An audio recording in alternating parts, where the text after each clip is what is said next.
It's another Beat That production, y'all. J.E. Beats. This is a Breezy Boys Club exclusive. Marshall Camp Records.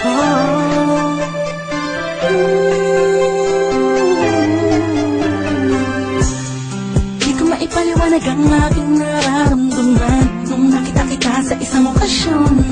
Ewan ko ba kung bakit pa pumasok ka na lang bigla sa panaginip ko. At isang araw gusto na kita masilayan ulit, makasama ulit, makausap ulit. Kahit na di ako makulit, di ako malapit na katulad niya.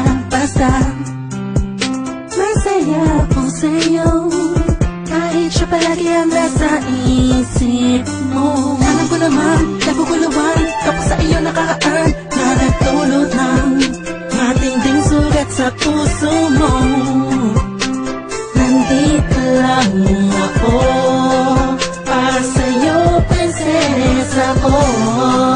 Ako'y alipin sa pag-ibig mo. Puntangi ka sa lahat ng mga nakilala ko. Di ako nagsasawang tingnan tayong dalawa na magkatabi sa loob ng litrato. Ha, cheese. Handa kong tanggapin lahat sa'yo at ialam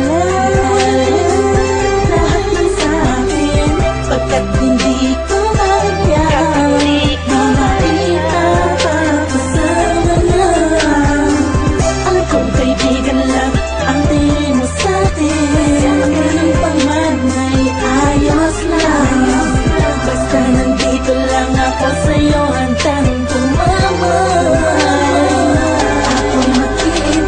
masyado kong tahimik at hindi mabuka na katulad niya. Walang ipagyayabang sa katulad mo, kaya sa sulat ko na lang itadaan itong damdamin inaamin ko. Nawala sa akin ang lahat ng katangian ng isang lalaking aligagaan, mabilis ang tila malikot kumilos, sumahawin ang puko kapag nagtatangad sa harapan mo. Di ako yung tipong malakas ang loob para sumali sa flip-top, pero ako sobrang down sa hip-hop music. Tulad ng pagkakaalam mo, mga kwento ko sa'yo nung una mong tawag sa aking telepono. Aking telepono'y laging inaabang ang mag-ring o kahit text man lang, gabi-gabing nakatitig sa larawan mo. Ang sarap sa pakiramdam pa.